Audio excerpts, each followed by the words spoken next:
We had discussed the properties of solids and liquids, and there we had mentioned that the intermolecular forces are very weak in gases and the molecular spacing between the molecules is very large in gases. Since the intermolecular forces of attraction is least in gases, we can either compress the gas or allow the gas to expand to any extent. So, gases neither have a definite shape nor they have definite size.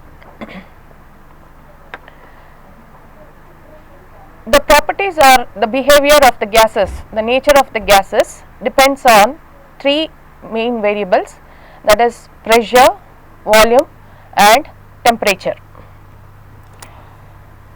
The pressure acting on a gas is defined as the force applied on the piston per unit area of cross section of the piston, so that we either compress the gas or we allow the gas to expand is called as pressure.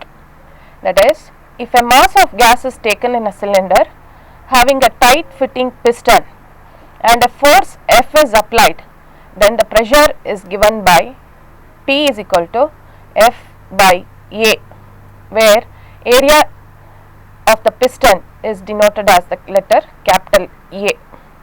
The SI unit of pressure is Newton per meter square, or we even represent pressure in terms of Pascal, named after the scientist Blaise Pascal. The dimensional formula for pressure is M1 L minus 1 T minus 2. Also, the pressure can be expressed in atmospheres. Next, coming to volume, the space occupied by a gas is called as volume. The volume can be expressed as cubic centimeters or liters or cubic meters. The SI unit for volume is cubic meters. The dimensional formula for volume is M0 L3 T0.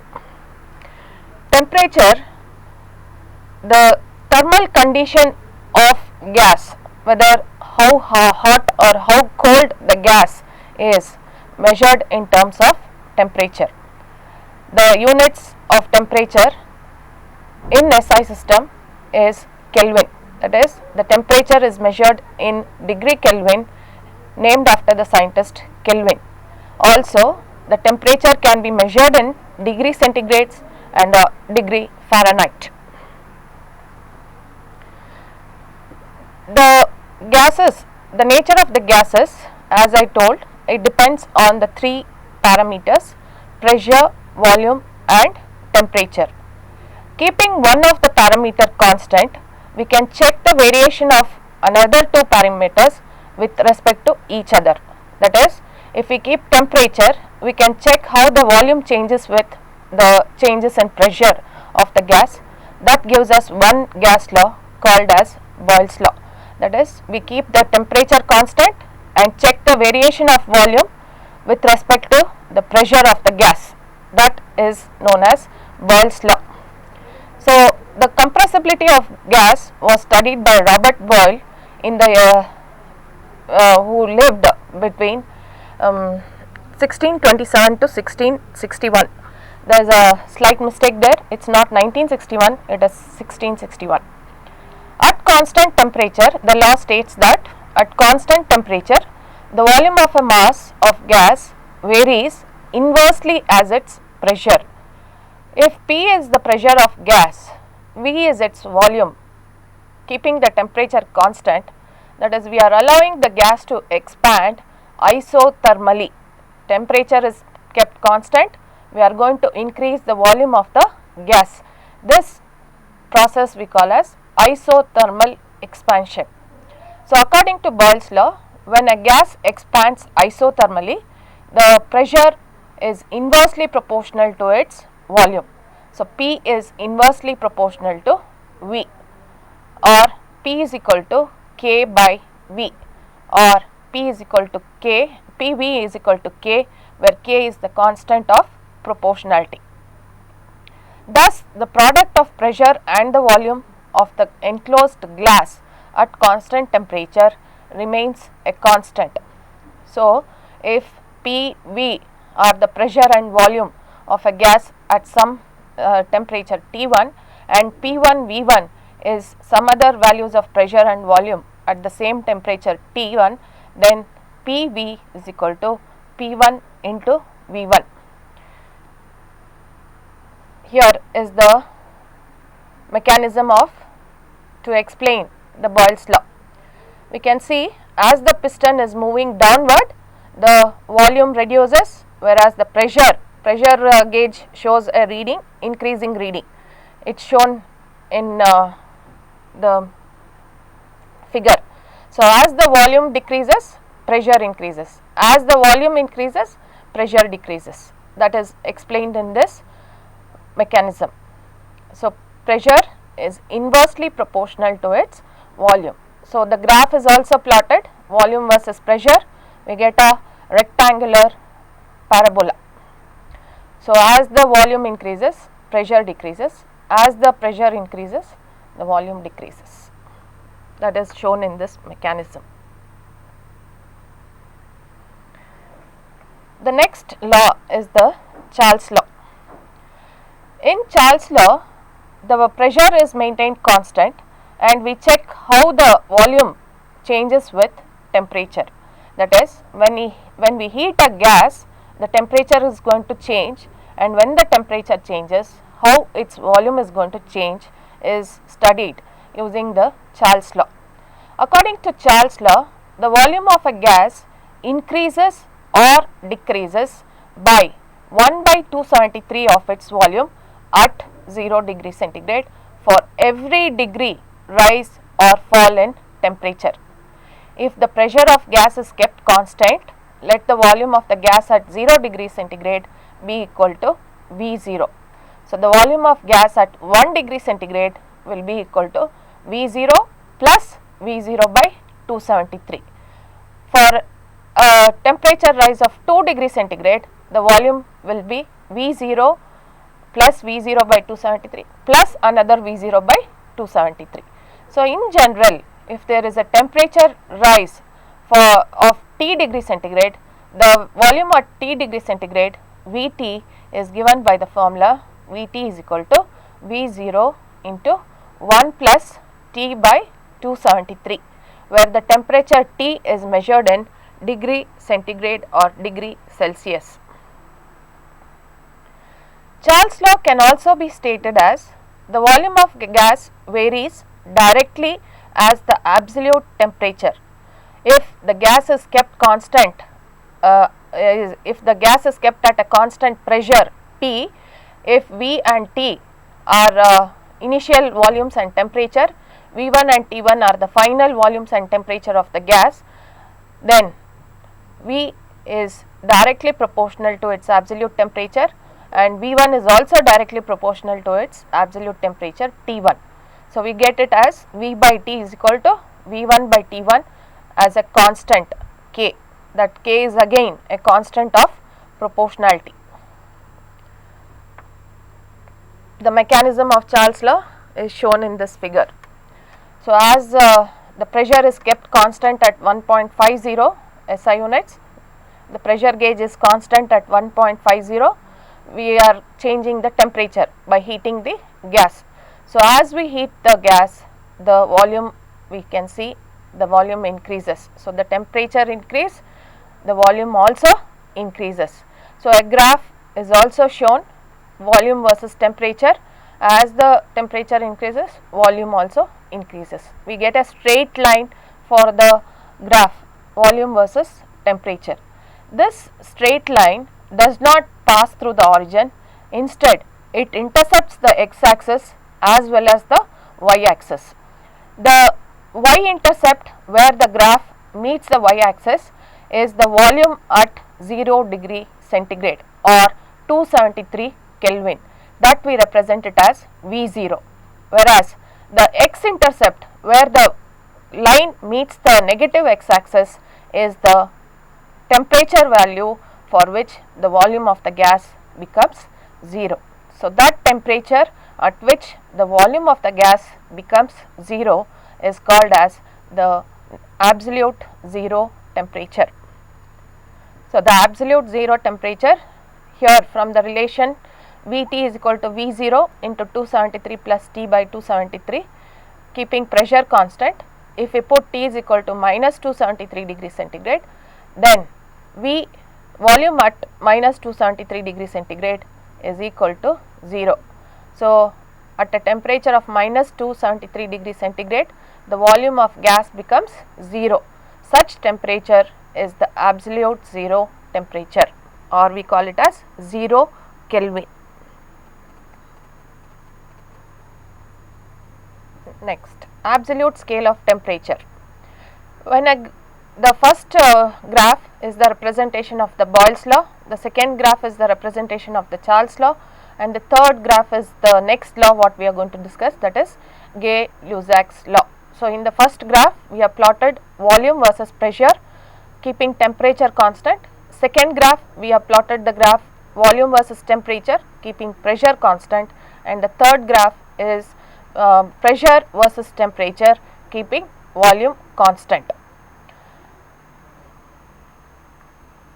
So, the temperature at which the volume or pressure of a gas reduces to 0 is called as absolute zero temperature, and that is equal to minus 273 degree centigrade. Before achieving this temperature, most of the gases condense to liquids. So, Gay-Lussac's law is the next law we are going to state, that is the behavior of gas when the volume is kept constant, how the pressure varies with temperature. So, the pressure of a gas varies directly as the absolute temperature if the volume is kept constant. That is the statement of Gay-Lussac's law, that is at constant volume the pressure of the gas varies directly as its absolute temperature. So, P by T is equal to P1 by T1 is equal to a constant is the mathematical formulation of Gay-Lussac's law. So, again here if I plot a graph of pressure versus temperature, we get a straight line. The straight line intercepts both y axis and x axis. The point where the graph intercepts the y axis represents the pressure of the gas at 0 degree centigrade, and the point where the graph intercepts the x axis is the temperature for which the gas pressure of the gas becomes 0. This is the graphical representation of Gay-Lussac's law. We can see in this figure the mechanism of the Gay-Lussac's law. As we heat the gases, the pressure, the intermolecular collision will increase the pressure of the gas. Specific heats of a gas. The molar specific heat of a gas can be defined keeping volume constant or keeping the pressure constant. If both are allowed to vary, the specific heats of gases cannot be defined. So, keeping the volume constant, the molar specific heat is of gas is represented as Cv. If the pressure is kept constant, then the molar specific heat of gas is represented as Cp.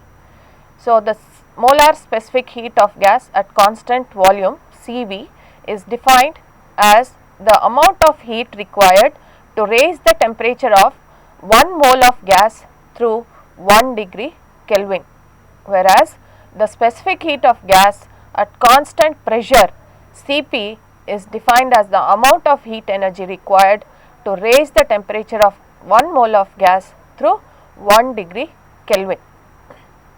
The SI unit for specific heats of gases is joule per mole per degree Kelvin. The relationship between the two specific heats of gases, that is one at constant pressure, the other one at constant volume, is given by Cp minus Cv is equal to R by J, where Cp is the specific heat at constant pressure, Cv is the specific heat at constant volume, R is the universal gas constant, and this universal gas constant varies from one gas to another gas, and J is the Joule's constant. The other relationship between specific heats is nu is equal to Cp by Cv. Nu is equal to the ratio of specific heat at constant pressure to specific heat at constant volume. So, the first relationship, that is Cp minus Cv is equal to R, is also called as the Mayer's equation. This is the mechanism of specific heat. At low temperatures, there is low movement of molecules because the kinetic energy gained by the molecules will be less. So, they move slowly, whereas at high temperatures the kinetic energy gained by the gas molecules will be more and the movement will also be more. And the table beside that gives the values of specific heats of certain gases, that is air, aluminium, copper, gold, even the metals are included there. Specific heats comes for solids, liquids as well as for gases. So, that is a table of specific heats of certain substances.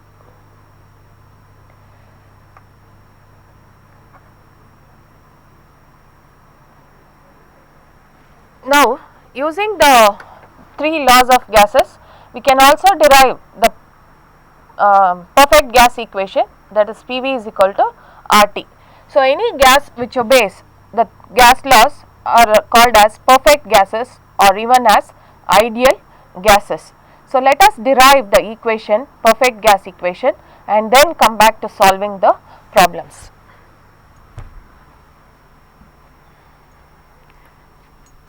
If a gas is taken in a cylinder which is fitted with a tight piston, if the gas is initially at if the piston is initially at the bottom,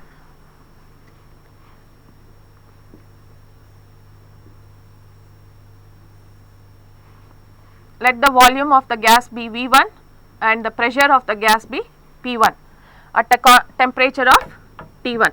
So, we are going to allow the gas to expand isothermally, that is keeping the temperature constant, we are going to allow the gas to expand isothermally. So, when the gas expands, the volume will volume will increase, whereas the pressure will decrease. Volume increases and the pressure will decrease. So, that new values of pressure and volume, I will take it as V2, P2, or I will take some other intermediate volume V dash and the new volume pressure as P2.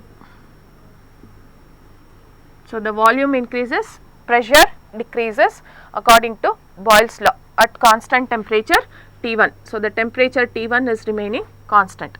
So, once the gas is allowed to expand, the piston is moved to this position. Next, we will allow the gas to expand adiabatically. Adiabatic expansion of gases means we are going to allow the gases to expand at constant pressure. So, we are going to heat the gas, the temperature is going to increase. So, with respect to increase in temperature, there is an equal increase in volume according to Charles' law. So, allowing the gas to expand adiabatically at constant pressure P2, let the volume change or volume increase to V2 and the temperature increase to T2. So, first we are allowing the gas to undergo isothermal expansion. So, here the Boyle's law is obeyed by the gas. So, P1 V1 equals P2 V dash, or V dash is equal to P1 V1 by P2. This is equation 1.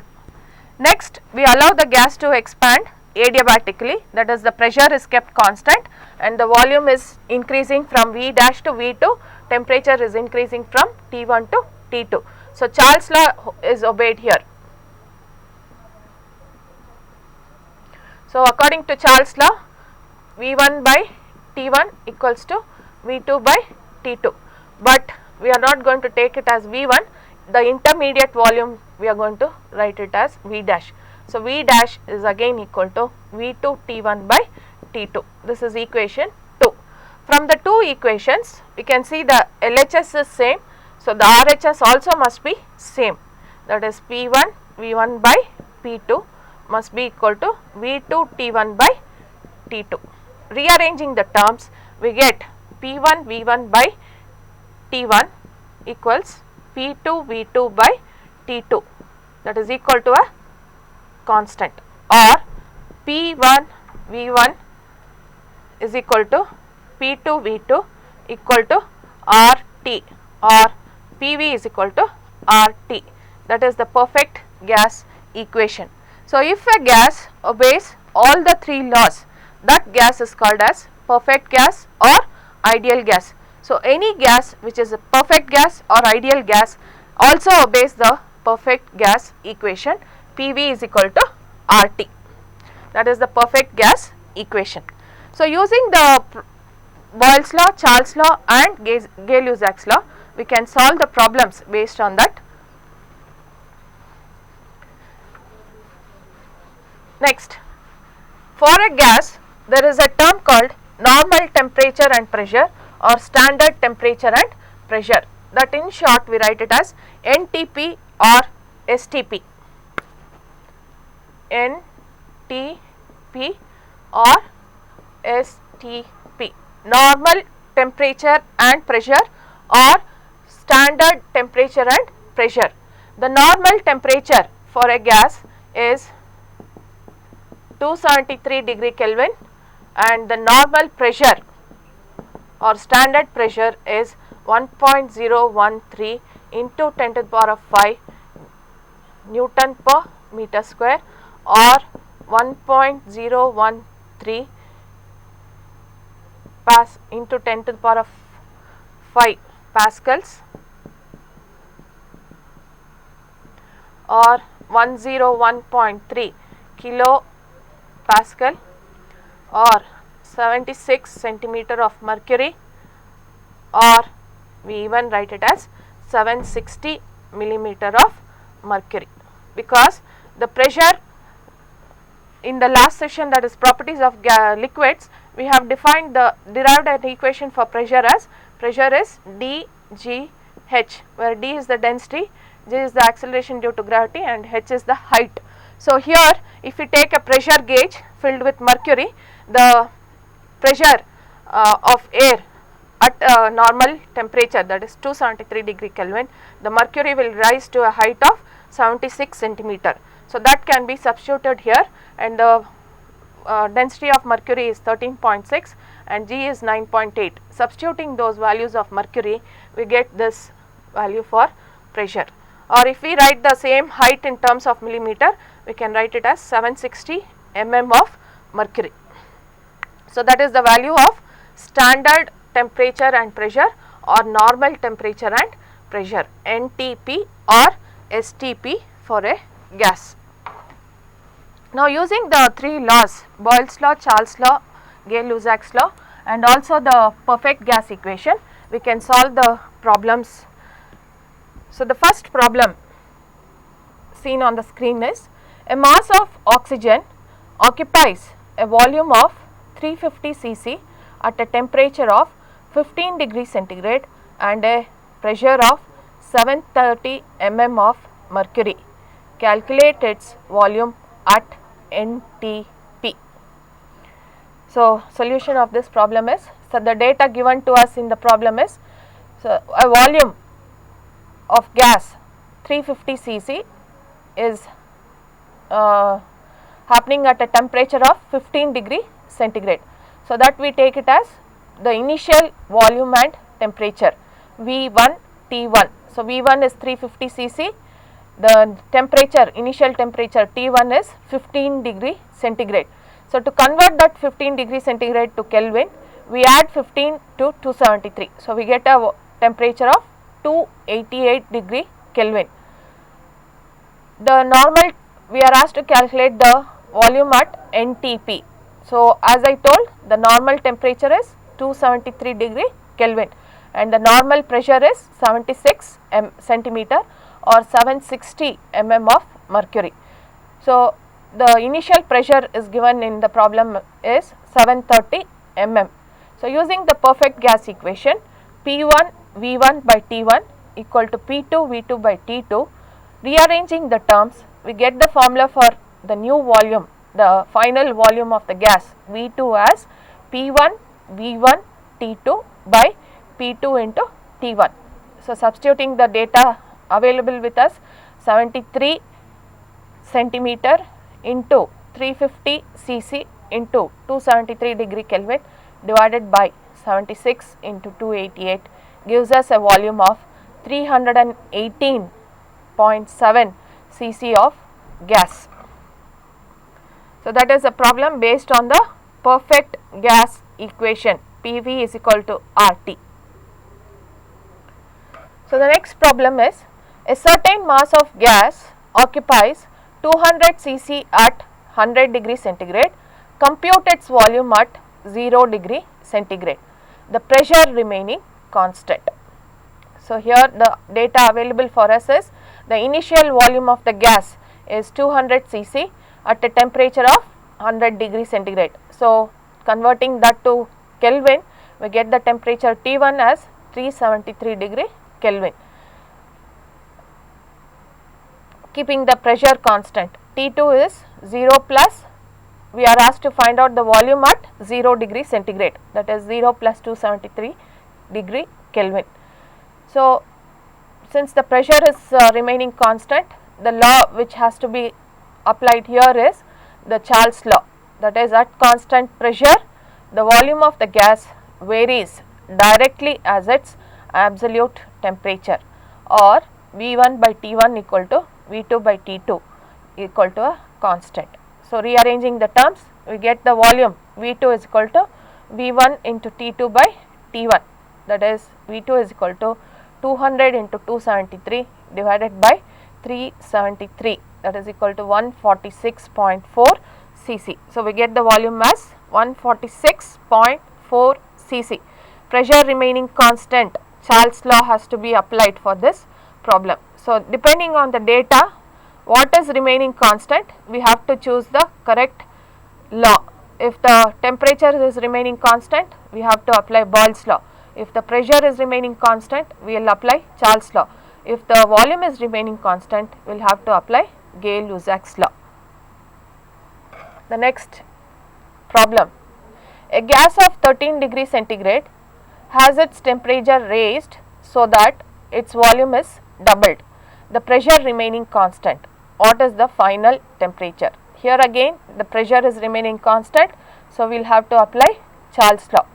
So, here the available data is, initially if a volume is V, the volume of the gas is doubling means it is becoming twice the initial volume. So, we take the new volume as V2 is equal to 2V. So, the initial volume is at 13 degree centigrade, at what temperature the volume will become double, the final temperature of the gas is to be calculated. So, again using Charles law, V1 by T1 equal to V2 by T2, we get T2 is equal to V2 into T1 by V1. So, T2 is equal to twice the initial volume into 286 divided by V. So, V and V gets cancelled. So, the answer we get is 572 degree Kelvin or 299 degree centigrade. 572 minus 273 gives us 299 degree centigrade. The conversion of degree centigrade to Kelvin is T degree centigrade plus 273 modera, we will convert the temperature to degree Kelvin. If we minus, we will convert Kelvin to degree centigrade. The next problem is, find the value of the gas constant R for hydrogen given that 1 kg of hydrogen occupies a volume of 11.2 meter cube at STP. STP is again standard temperature and pressure. So, the mass of hydrogen is 1 kg, standard temperature is 273 degree Kelvin, standard pressure is 101.325 kilonewton per meter square. The volume of the gas hydrogen gas is 11.2 meter cube. We are asked to calculate the universal gas constant, that is R is equal to what. So, from the perfect gas equation, PV is equal to RT. Suppose the gas is measured in terms of moles, but here the gas is measured in kgs. So, we get it as PV is equal to mRT. So, the gas constant R will be equal to PV by MT. So, R is substituted as R is equal to 101.325 into 11.2 divided by 1 into 273, because the mass of hydrogen gas we have taken there is 1 kg. So, we get a universal gas constant as 4.16 kilonewton meter per kg per degree Kelvin. So, that is the universal gas constant for hydrogen. So, we can see different gases have different universal gas constant depending on their molar weight. So, 1 kg of gas occupies 11.2 meter cube at STP. Oxygen will occupy more volume at STP. So, depending on their molar weight, the universal gas constant varies from one gas to another gas.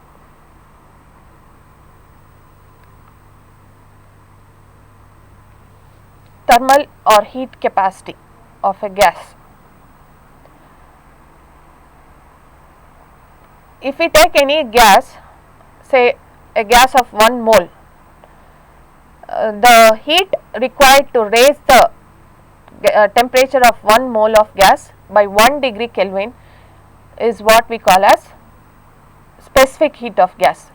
Whereas, if we take some amount of gas irrespective of its molar weight or mass, if we take some gas in a cylinder, if we heat the gas, the amount of heat required to raise the temperature of m grams of gas is what we call as heat capacity. So, molar heat capacity is written as Q divided by N delta T, and the specific heat capacity Cs is written as Q divided by M into delta T, where Q is the amount of heat energy required, M is the mass of the gas, and delta T is the temperature variation. Whereas, in molar gas heat capacity Cm, that is Q by N delta T, Q is again the heat energy required to raise the temperature of the gas by a temperature variation of delta T, and N is the number of moles, how many moles the gas occupies. It is not in kgs, it is instead in terms of moles. So, the specific heat capacity has the SI units joule per kg per degree Kelvin, whereas the molar heat capacity has the units joule per mole per degree Kelvin. So, the table attached to that shows the common heat capacities of some substances, that is for air it is 1.01, for aluminium it is 90.2. So, for air 1 joule of heat energy is required to raise the temperature of it by 1 degree Kelvin, whereas for aluminium we can see we need 90.2 joules per kg of aluminium. So, we need a heat energy of 90.2 joules to raise the temperature of aluminium by 1 degree Kelvin, whereas that of copper it is 38.5. So, copper is lesser than aluminium. We can see that the specific heat for copper is lesser than aluminium. So, copper gets heated up faster compared to aluminium. This is the concept used in copper bottom utensils, because copper gets heated up faster, utensils are coated with a layer of copper. So, copper gets heated up faster. So, the amount of heat energy required to increase the temperature of copper by 1 degree Kelvin is 38.5 joules, whereas for that of gold it is 12.9, for iron it is 45 joules, for mercury it is 14, for sodium chloride it is 86.4, for ice it is 203. So, we can see there ice requires the maximum amount of heat energy, that is 203 joules, to raise the temperature of that by 1 degree Kelvin. Water, it is 41.73 joules. So, water heats up faster compared to ice. So, this is the specific heats of gases. Specific heat in the sense the amount of heat required to raise the temperature of 1 kg of substance. It is not any amount of substance, it is 1 kg of substance. Here again we can see for raising the temperature of 1 kg of air, the heat energy required is 1.01 joules. For aluminium, it is 0.902. So, 1 kg of aluminium, you have to increase its temperature by 1 degree Kelvin. The amount of heat energy required is 0.902 joules. For copper, it is 0.385. For gold, it is 0.129. So, irrespective of mass, we had calculated the heat capacities. That was the table shown previously. Here it is for increasing the temperature of 1 gram of substance, what is the heat energy required? That is specific heat. So, that is given in terms of joules per gram per degree centigrade. So, for 1 gram of substance, what is the heat energy required? That is the table shown here. So, when a gas is heated up, the molecules gain kinetic energy and they move randomly at very high velocities in all directions. So, that was the figure shown there, why the specific heat changes for different materials. Thank you.